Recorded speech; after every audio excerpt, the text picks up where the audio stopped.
कल बसंत की सच्चाई एकांकी नाटक के बारे में थोड़ा जानकारी प्राप्त किया गया है। विष्णु प्रभाकर जी लिखा हुआ बसंत की सच्चाई, यह एक अंक का नाटक है, इसलिए इसको कहते हैं एकांकी नाटक कहते हैं। उस एकांकी नाटक में होने वाला पात्र परिचय में पहला पात्र के रूप में बसंत है। बसंत एक गरीब शरणार्थी लड़का है। उसके बाद प्रताप बसंत का छोटा भाई। उसके बाद पंडित राजकिशोर एक मजदूर नेता या नायक है। और उसके बाद डॉक्टर और दो राह चलने वाला व्यक्ति थे। इस नाटक के द्वारा छात्र प्रामाणिकता के बारे में सीख सकता है। प्रामाणिकता, बसंत में होने वाला प्रामाणिकता, ईमानदार के बारे में मालूम होता है। यहाँ इतना पात्र परिचय है। स्टेज पर एक बाजार का प्रतीकात्मक दृश्य है। सुविधा अनुसार एक प्रतीकात्मक दृश्य है। आने जाने लेने देने का शोर है। उस समय एक नंगे पैर फटे हुए कपड़े पहनकर एक बालक बाजार में आ रहा था। ऐसा दृश्य स्टेज पर है। उस समय बसंत ने अनेक सामानों का, अनेक चीजों को बेचने के लिए आ रहा था। बटन चाहिए, दिया सलाई, चलनी चाहिए, या ऐसे पुकार करते बसंत आ रहा था। लेकिन उसका आवाज कोई सुनने को तैयार ना था। ऐसा समय में एक गद्दाधारी व्यक्ति वहां से निकल पड़ा। उसका मुंह बसंत को दिखाई पड़ा है। उसके पीछे भागते हुए बसंत ने गए। ऐसे समय में बसंत पंडित राजकिशोर के पास पूछता है, चलनी चाहिए बटन और देसी बटन, दिया सलाई ले लीजिए, लेकिन मुझे नहीं चाहिए, ऐसे पंडित राजकिशोर ने कहते हैं। नहीं नहीं नहीं, नहीं चाहिए। यहाँ उस समय राजकिशोर ने नहीं चाहिए ऐसे कहने के समय में बसंत ने केवल 2 आना कीमत है चलने का, वह ले ले, उससे चाय या दूध चाहिए, ऐसे कहते हैं। वो भी नहीं चाहिए। लेकिन रुआसा कंठ से बसंत ने कहते हैं, सुबह से अब तक कोई चीज नहीं बिका है, इसीलिए ले लो। उस समय पंडित राजकिशोर ने जेब टटलाते हुए, ले लो, आप पैसा रख दो, ऐसे कहते हैं। मुझे पैसा नहीं चाहिए, मुझे पैसा नहीं चाहिए। आप एक चीज को खरीद करो, मुझे पैसा दे दो। ऐसे समय में पैसे को ढूंढते हैं, जेब में टटलाते हैं, लेकिन पैसा नहीं मिला है पंडित राजकिशोर के जेब में। उस समय पैसा नहीं भैया, मेरा पास नोट है, ऐसे कहते हैं पंडित राजकिशोर। वहां उस समय बसंत ही कहते हैं मेरा पास भी पैसा नहीं है, क्योंकि सवेरे से अब तक कोई चीज नहीं बिका है। उस समय वहां नोट मुझे दे दीजिए, मैं बुना लेकर आता हूं। ऐसे उस नोट को उसके हाथों में रख दिया है पंडित राजकिशोर ने। लेकर उस नोट को लेकर बुना लेने के लिए बाजार के अंदर चल पड़ा है बसंत ने। बसंत बाजार के अंदर चलने के बाद 15-20 मिनट होने के बाद ही उस बालक का आ नहीं पड़ा। उस समय सबको भी आश्चर्य हो गया है। 15 मिनट हो गया लेकिन वापस नहीं आ गया। उसने सोचा वहां नहीं लौटेगा। पंडित राजकिशोर ने सोचते हैं वहां नहीं लौटेगा। यहाँ पहला दृश्य का है। आगे के दृश्य के बारे में आगे जानकारी प्राप्त करेंगे।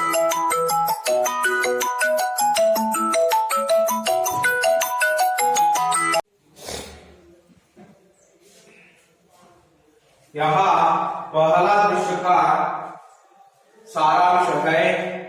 बसंत 12 वर्ष का लड़का या आसपास का लड़का है, उस आयु का लड़का। पहला दृश्य में ऐसा घटना चल गया है। दूसरा दृश्य में क्या हुआ है उसके बारे में थोड़ा जानकारी प्राप्त करेंगे आज। दूसरा दृश्य के बारे में देखिए, स्टेज पर जरा सा परिवर्तन के साथ पहला जैसे दृश्य, एक और किशनगंज का बोर्ड लगा हुआ है, हल्का शोर है, संध्या हो गई है, लोग घरों की ओर लौट रहे हैं। उन्हीं के बीच में एक दुबला पतला लड़का जल्दी जल्दी आता है। वहां नंगे पैर है, कपड़े फटे हैं, आयु लगभग 10 वर्ष है। उसकी शक्ल बसंत से मिलती है। वहां उसका छोटा भाई प्रताप है। वहां आते जाते व्यक्तियों से कुछ पूछ रहा है। उसके मुख पर व्याग्रता है। प्रताप, क्यों जी, किशनगंज यही है। एक व्यक्ति, हाँ प्रताप, पंडित राजकिशोरा कहाँ रहते हैं। एक व्यक्ति, कौन राजकिशोरा? प्रताप, जो लच्चा देते हैं, मजदूरों की बस्ती में जाते हैं। एक व्यक्ति, मैं नहीं जानता, आगे पूछो। प्रताप आगे बढ़ जाता है और एक दूसरे व्यक्ति से पूछता है, प्रताप, क्यों जी, पंडित राजकिशोरा कहाँ रहते हैं? सारा व्यक्ति, कौन पंडित राजकिशोरा? वे जो मजदूर के नेता है। प्रताप, हा हा हा हा हा, वे ही। दूसरा व्यक्ति इशारा करके, उधर देखो, वहां नीला पर्दा है ना? प्रताप, हाँ। दूसरा व्यक्ति, बस वे वहीं रहते हैं। व्यक्ति आगे बढ़ जाता है। प्रताप नीले पर्दे वाले मकान के सामने जाकर पुकारता है, प्रताप, राजकिशोर जी, पंडित राजकिशोर जी।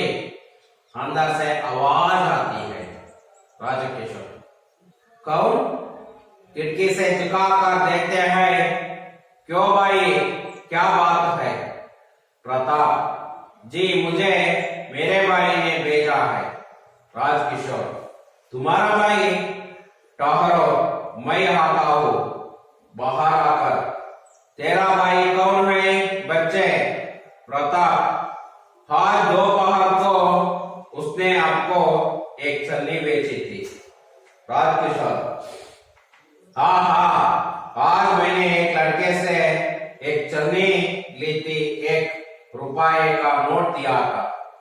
प्रताप वहां नोट बुनाने गया था, मगर जब बुनाकर लौट रहा था तो मोटर के नीचे आ गया। मोटर उसके ऊपर से निकल गई।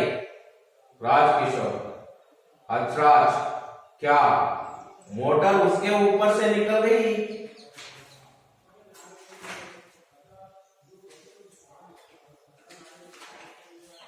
प्रताप, स्वरा गिरता है, उसका सामने पैसे सब बिका गए, उसके दोनों पैर कुचले गए। राजकिशोर, भैया पैर कुचले गए? प्रताप हुआ सा, जी हाँ, और इसलिए वह आपके पास ना आ सका, वह बेहोश हो गया था।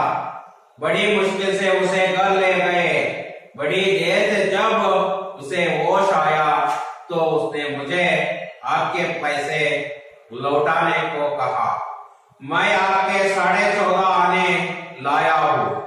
राजकिशोर, खोया खोया, मेरे 14.5 आने लाए को उसने भेजे हैं, लेकिन बच्चे वह अब कहाँ है? प्रताप, घर। राजकिशोर, घर में कौन है? प्रताप, कोई नहीं। राजकिशोर, कोई नहीं? प्रताप, जी हाँ, मैं और मेरा भाई, हम दोनों बीको है के घर में रहते हैं। राजकिशोर, तुम्हारे माँ बाप का है? प्रताप, रोहा पड़ता है, वे मारे गए। दंगों के दिनों में उन्हें किसी ने मार डाला। राजकिशोर, खोया खोया, उन्हें किसी ने मार डाला। तुम दोनों भी कहीं के घर में घर आते हो, एकदम जगाकर। बच्चे, रोहा मत, मैं अभी तुम्हारे साथ चलता हूँ अभी। प्रताप, हाँ मेरे साथ चलेंगे? राजकिशोर, हाँ अभी चलो, आगे बढ़ते हैं। पर हाँ, तुम्हारा घर कहाँ है? प्रताप, अहिर टीले में। राजकिशोर, अंदर की ओर देखकर, अमर सिम्हा, मैं अहिर टील जा रहा हूँ, तुम इसी वक्त डॉक्टर वर्मा को लेकर वहां जाऊंगा। कहना कि एक लड़के की टांगे मोटर के नीचे आकर कुचली गई है। जल्दी करो, बीको है का घर पूछ लेना मुड़ाकर। आओ बच्चे, चले। प्रताप चकिता विस्मिता उन्हें देखता है, फिर टांगा सा उनके आगे आगे जाता है, पर्दा गिरता है। यहाँ दूसरा दृश्य है। कल तीसरा दृश्य के बारे में जानकारी प्राप्त करेंगे। मಕ್ಕಳೇ, ಈಗ ಎಲ್ಲ ಓದ್ಕೊಳ್ಳಿ, ಒಂದ್ಸಲ ಓದ್ಕೊಂಡ ಆದ್ಮೇಲೆ ಮತ್ತೆ ಈ ಪಾಠ, ಈ ನಾಟಕದ ಸಾರಾಂಶವನ್ನ ಕೇಳೋಣ ಮಕ್ಕಳೇ. ಹಾಗಾದ್ರೆ ಎಲ್ಲರೂ ಓದೋದಕ್ಕೆ ಸ್ಟಾರ್ಟ್ ಮಾಡಿ.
दूसरा दृश्य स्टेज पर जरा सा परिवर्तन के साथ पहला जैसा दृश्य है ವೇದಿಕೆ ಮೇಲೆ ಸ್ವಲ್ಪ ಬದಲಾವಣೆಯ ಜೊತೆಯಲ್ಲಿ ಮೊದಲನೇ ದೃಶ್ಯ एक और किशनगंज का बोर्ड लगा हुआ है ಒಂದು ಕಡೆ ಕಿಶನಗಂಜ್ ಎಂಬಂತಹ ಬೋರ್ಡ್ ಅನ್ನು ಹಾಕಿದ್ರಂತೆ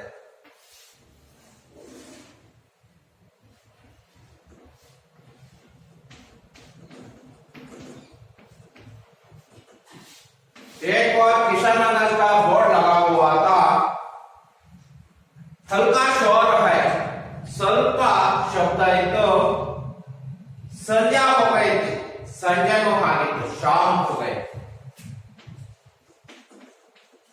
शाम हो गई थी लोग घरों की ओर लौट रहे थे जन ಎಲ್ಲ ಮನೆ ಕಡೆಗೆ ಹಿಂತಿರುಗಿ ಬರ್ತಾ ಇದ್ರು उन्हीं के बीच में एक दुबला पतला लड़का जल्दी जल्दी आता था ಅದರ ನಡುವೆ ಒಬ್ಬ ತಣ್ಣಗೆ ಸಣ್ಣಗೆ ತೆಳ್ಳಗಿರುವಂತಹ ಹುಡುಗ जल्दी जल्दी आता था ಬೇಗ ಬೇಗ ಬರ್ತಿದ್ದ ವಹ ನಂಗೆ ಪೈರ್ ಹೈ ಅವನ ಕಾಲಲ್ಲಿ ಬರಿಗಾಲು ಇತ್ತು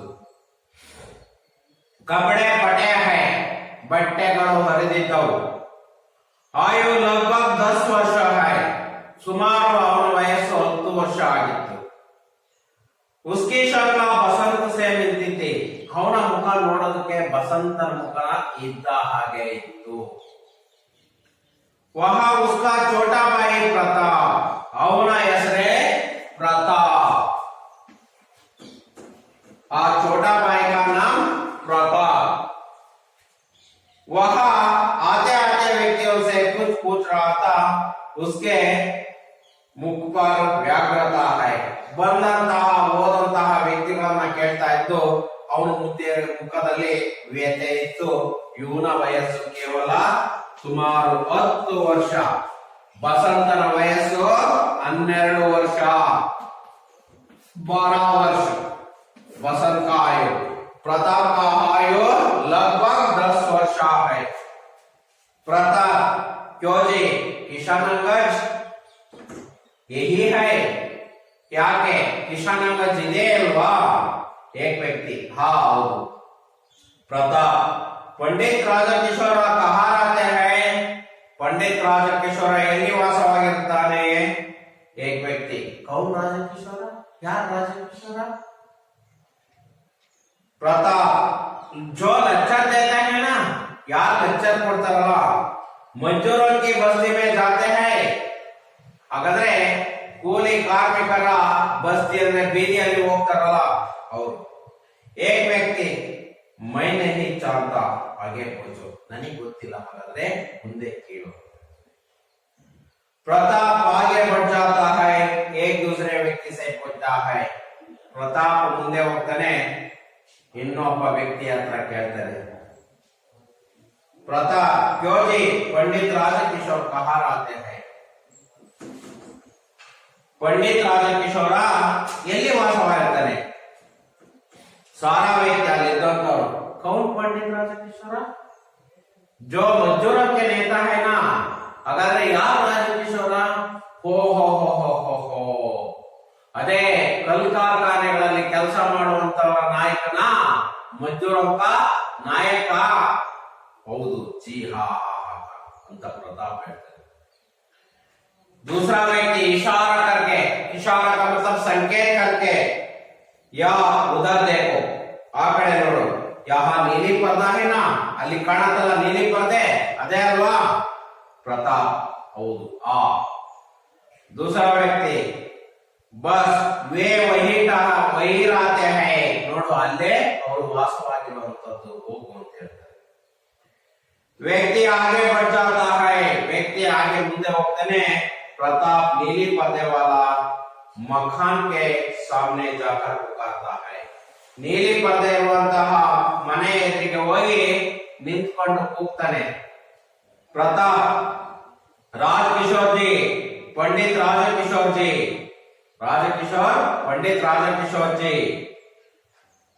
उधर से आवाज आती है आ कಡೆಯಿಂದ अंदर से आवाज आती है आ कಡೆಯಿಂದ ಒಳಗಡೆಯಿಂದ ಶಬ್ದ ಬರುತ್ತೆ राजकिशोर कौन यारू खिड़की से झुका कर देखते हैं खिड़कियನ್ನ ಬಗ್ಗಿ ನೋಡ್ತಾರೆ क्यों भाई क्या बात है ಏನ್ भाई ಏನ್ ಮಾತು ಅಂತ प्रताप जी मुझे मेरे भाई ने भेजा है जी मुझे मेरा भाई ने भेजा है ನನ್ನ ಅಣ್ಣ ಕಳಿಸಿಕೊಟ್ಟಿದ್ದ ನಿಮ್ಮ ಅಣ್ಣನ ठहरो मैं आता हूं ನಿಂತ್ಕೋ ನಾನೇ ಬರ್ತೀನಿ बाहर आकर ಹೊರಗಡೆ ಬಂದ್ಬಿಟ್ಟು तेरा भाई कौन है बच्चे यार ನಿಮ್ಮ ಅಣ್ಣ ಹಾಗಾದ್ರೆ ಹೋಗು प्रताप आज दोपहर को उसने आपको एक चलनी बेची थी ಇವತ್ತು ಮಧ್ಯಾಹ್ನ ನಿಮಗೆ ಒಂದು ಜರಡಿಯನ್ನ ಮಾರಾಟವನ್ನ ಮಾಡಿದ್ರಲ್ಲ ಅವರೇ ನಮ್ಮ ಅಣ್ಣ ಅಂತ राजकिशोर हाँ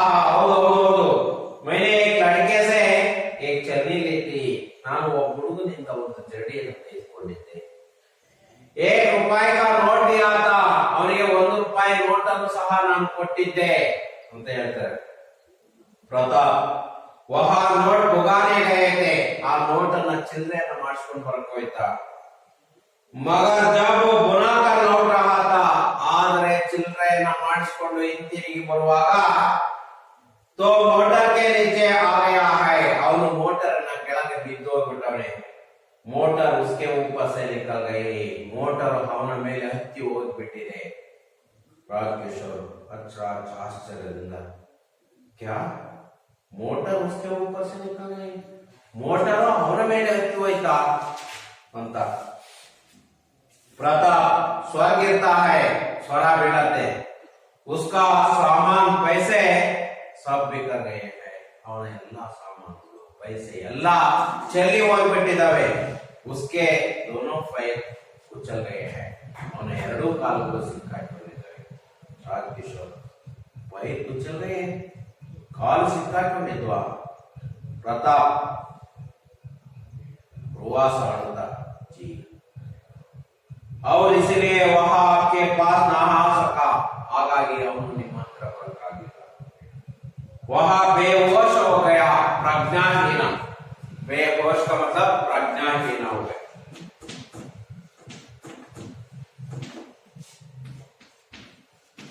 बेहोश का विलोम शब्द होश प्रज्ञा बेहोश ಅಂದ್ರೆ ಪ್ರಜ್ಞಾಹೀನನಾಗಿದ್ದಾನೆ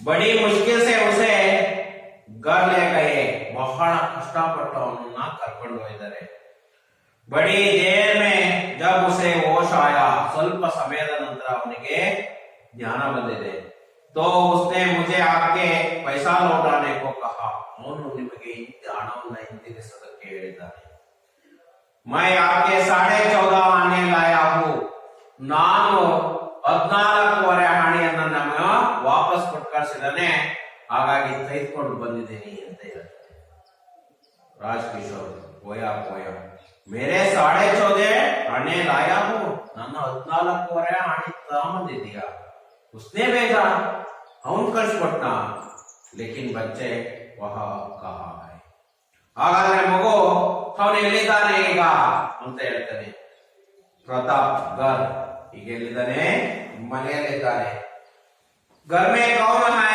राजकिशोर ಕೇಳ್ತಾನೆ ಮನೆಯಲ್ಲಿ ಯಾರಿದ್ದಾರೆ कोई नहीं प्रताप ಹೇಳ್ತಾನೆ ಯಾರೂ ಇಲ್ಲ कोई नहीं ಯಾರೂ ಇಲ್ವಾ जी हाँ मैं और मेरा भाई हम दोनों बीको है के घर में रहते हैं कोई नहीं ಯಾರೂ ಇಲ್ಲ ನಾನು ಮತ್ತೆ ನಮ್ಮ ಅಣ್ಣ बीको है दूध बेचने वालों का गली को या तो बीजी को कहते हैं हईर बीजी कहते हैं बीको हईर के घर में रहता हूँ बीको हईर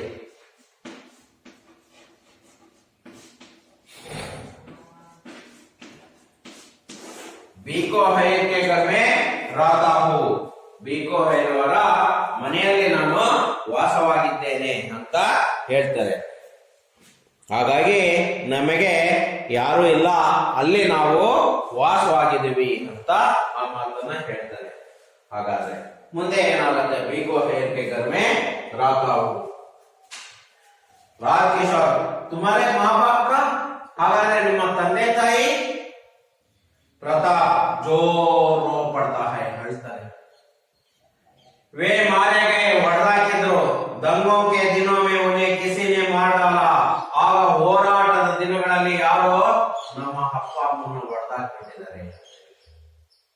राजकिशोर खोया खोया, उन्हें किसी ने मार डाला, यारो ಹೊಡೆದಾಕ್ರ।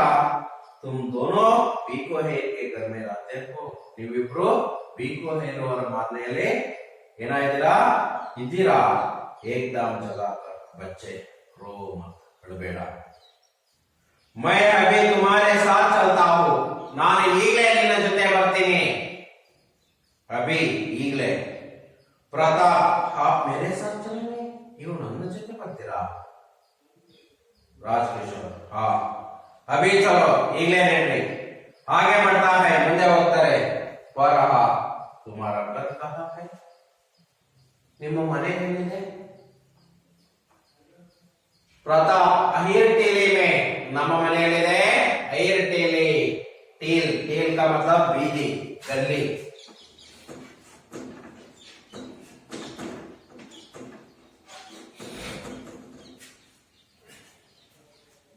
राजकिशोर अंदर की ओर देखकर ಒಳಗಡೆ ನೋಡಿ, हमासिमा यहाँ पे एक पात्र परिचय है।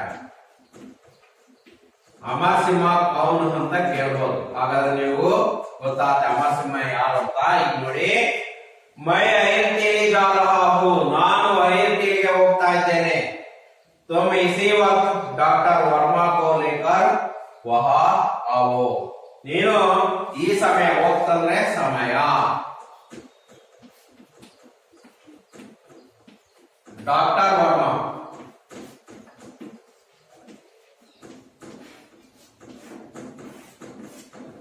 ಅಮರಸಿಂಹ ನೌಕರ, ಅಮರಸಿಂಹ ನೌಕರ ಆದ್ರೆ ಡಾಕ್ಟರ್ ವರ್ಮ ಏನು ಡಾಕ್ಟರ್।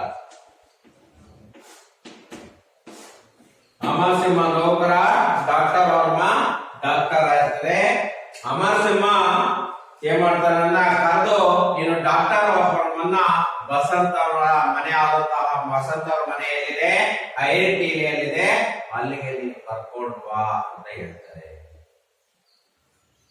कहना ಅಷ್ಟೇ ಅಲ್ಲ, ಅವನಿಗೆ ಹೇಳು ಏನಂತಂದ್ರೆ कि एक लड़की के टांगे मोटर के नीचे आकर कुचले गए।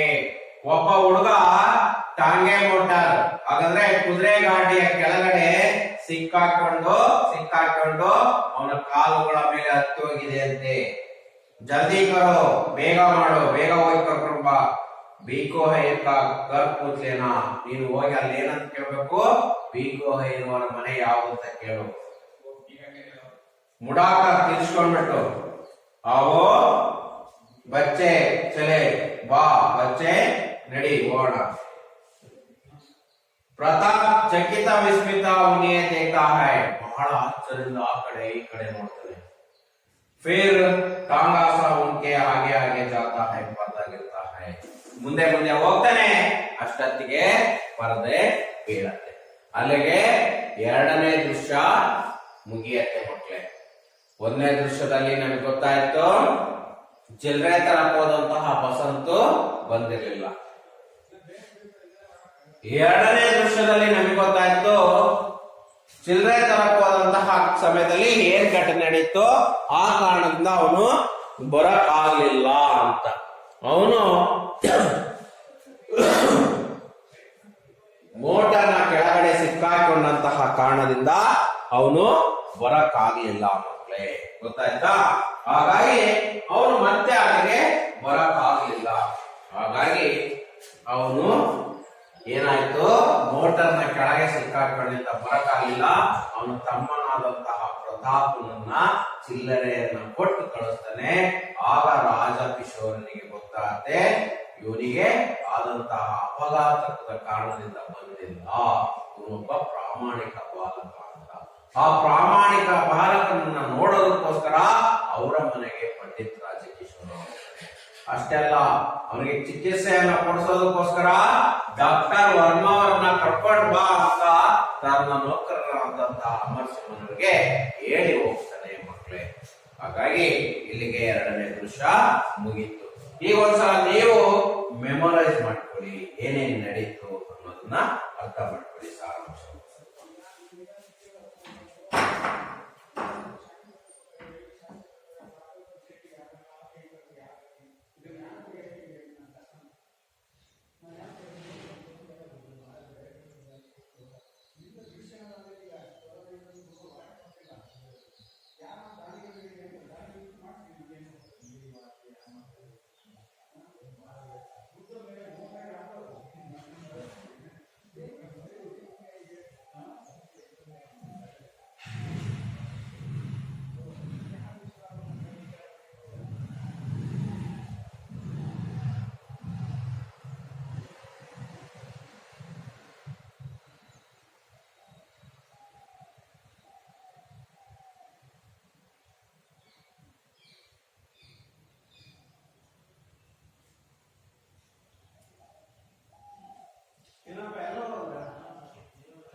ಮಕ್ಕಳೇ ನೋಡ್ರಲ್ಲ, ಒಂದನೇ ದೃಶ್ಯ ಎರಡನೇ ದೃಶ್ಯವನ್ನು ನೋಡಿದ್ವಿ. ಇನ್ನ ಉಳಿದಿರುವಂತಹ ಮೂರನೇ ದೃಶ್ಯ ನಾಳೆ ನೋಡ್ಕೊಳ್ಳೋಣ. ಆ ಮೂರನೇ ದೃಶ್ಯದಲ್ಲಿ ಏನಾಯ್ತು ಮುಂದುವರೆದಂತಹ ಭಾಗವನ್ನ ನಾಳೆ ನೋಡೋಣ ಮಕ್ಕಳೇ. ಹಾಗಾಗಿ ಇವತ್ತಿನ ದೃಶ್ಯದಲ್ಲಿ ನಮಗೆ ಇಷ್ಟು ವಿಚಾರಗಳನ್ನ ನಾವು ತಿಳ್ಕೊಂಡಿದ್ದೇವೆ. ಒಂದನೇ ದೃಶ್ಯದಲ್ಲಿ ಎರಡನೇ ದೃಶ್ಯದಲ್ಲಿ ನಮಗೆ ಗೊತ್ತಾಯ್ತು ನಡೆದಂತಹ ಘಟನೆ. ಒಬ್ಬ ಬಸಂತ ಒಬ್ಬ ಪ್ರಾಮಾಣಿಕ ಬಾಲಕ ಅನ್ನುವಂಥದ್ದು ಈ ಮೊದಲನೇ ದೃಶ್ಯ ಎರಡನೇ ದೃಶ್ಯದಿಂದ ಗೊತ್ತಾಯ್ತು. ಹಾಗಾದ್ರೆ ಮೂರನೇ ದೃಶ್ಯದಲ್ಲಿ ಪಂಡಿತ್ ರಾಜಕಿಶೋರ ಹೋಗಿ ಏನ್ ಮಾಡ್ತಾನೆ, ಅವನಿಗೆ ಚಿಕಿತ್ಸೆಯನ್ನು ಕೊಡಿಸ್ತಾನೋ ಇಲ್ವೋ, ಡಾಕ್ಟರ್ ವರ್ಮ ಅವರು ಬರ್ತಾರೋ ಇಲ್ವೋ ಅನ್ನುವಂಥದ್ದು ನಮಗೆ ಗೊತ್ತಾಗ್ತಾ ಹೋಗುತ್ತೆ ಮಕ್ಕಳೇ. ಹಾಗಾಗಿ ಬಸಂತಿ ಸಚ್ಚಾಯಿ ಅಂದ್ರೆ ಸತ್ಯವನ್ನ, ಅವನಲ್ಲಿದ್ದಂತಹ ಸತ್ಯ, ಬಸಂತನಲ್ಲಿದ್ದಂತಹ ಸತ್ಯದ ಬಗ್ಗೆ ವಿಷ್ಣು ಪ್ರಭಾಕರ್ ಅವರು ಬರೆದಿರುವಂತಹ ಏಕಂಕೃತ ನಾಟಕದಲ್ಲಿ ಗೊತ್ತಾಗುತ್ತೆ. ಆ ಕಿಶಾನಗಂಜಿನಲ್ಲಿ ವಾಸವಾಗಿರುವಂತಹ ಯಾರು ಪಂಡಿತ್ ರಾಜಕಿಶೋರನು ಸಹ ಅಷ್ಟೇ ಒಳ್ಳೆ ವ್ಯಕ್ತಿ. ಮಜ್ಜೂರ್ ನೇತಾ ಅವನೊಬ್ಬ ನಾಯಕ, ಕೂಲಿ ಕಾರ್ಮಿಕರ ನಾಯಕ ಆಗಿದ್ದ. ಅವನು ಅಂತಹ ಬಡವ ಬಾಲಕನ ಬಗ್ಗೆ ದಯೆಯನ್ನ ತೋರಿಸ್ತಾನೆ. ಬಡವ ಬಾಲಕನಾದಂತಹ ಬಸಂತನ ಬಗ್ಗೆ ದಯೆಯನ್ನ ತೋರಿಸ್ತಾನೆ ನೋಡಿ ಮಕ್ಕಳೇ. ಹಾಗಾಗಿ ನಾವು ಇವತ್ತು ಮೊದಲನೇ ಮತ್ತು ಎರಡನೇ ದೃಶ್ಯವನ್ನು ತಿಳ್ಕೊಂಡಿದ್ವಿ ಮಕ್ಕಳೇ. ನಾಳೆ ಮೂರನೇ ದೃಶ್ಯದ ಬಗ್ಗೆ ನಾವು ತಿಳ್ಕೊಳ್ಳೋಣ ಮಕ್ಕಳೇ. ಓಕೆನಾ? ಆಯ್ತು ಮಕ್ಕಳೇ, ಇವತ್ತಿಗೆ ಇಲ್ಲಿಗೆ ವಿರಾಮ ಇಡೋಣ. ನಾಳೆ ಮತ್ತೆ ಮೂರನೇ ದೃಶ್ಯ ತಿಳ್ಕೊಳ್ಳೋಣ.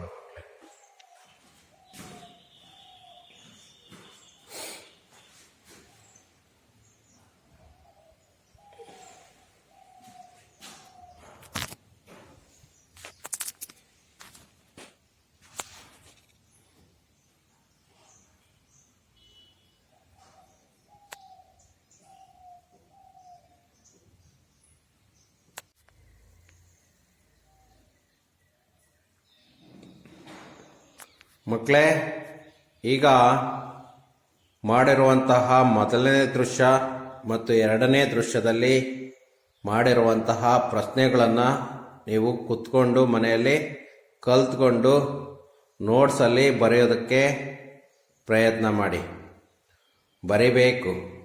ಮತ್ತೆ ಇವುಗಳನ್ನು ಕಲಿಬೇಕು. ಒಂದನೇ ದೃಶ್ಯ, ಎರಡನೇ ದೃಶ್ಯಕ್ಕೆ ಸಂಬಂಧಪಟ್ಟಂತಹ ಪ್ರಶ್ನೆ ಉತ್ತರಗಳಿರ್ಬೋದು, ಅದಕ್ಕೆ ಸಂಬಂಧಪಟ್ಟಿರೋ ಯಾವುದೇ ಇರ್ಬೋದು, ಅವುಗಳನ್ನು ನೀವು ಕಲಿತು ಪ್ರಾಕ್ಟೀಸ್ ಮಾಡಿ ರೆಡಿಯಾಗಿರಿ. ಮೂರನೇ ದೃಶ್ಯ ಮುಗಿದಾದ್ಮೇಲೆ ನಾವು ಘಟಕ ಪರೀಕ್ಷೆಯನ್ನು ಮಾಡ್ತೀವಿ.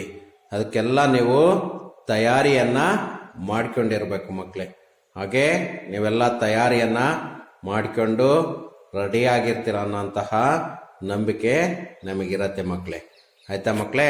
ಓಕೆ, ಧನ್ಯವಾದ.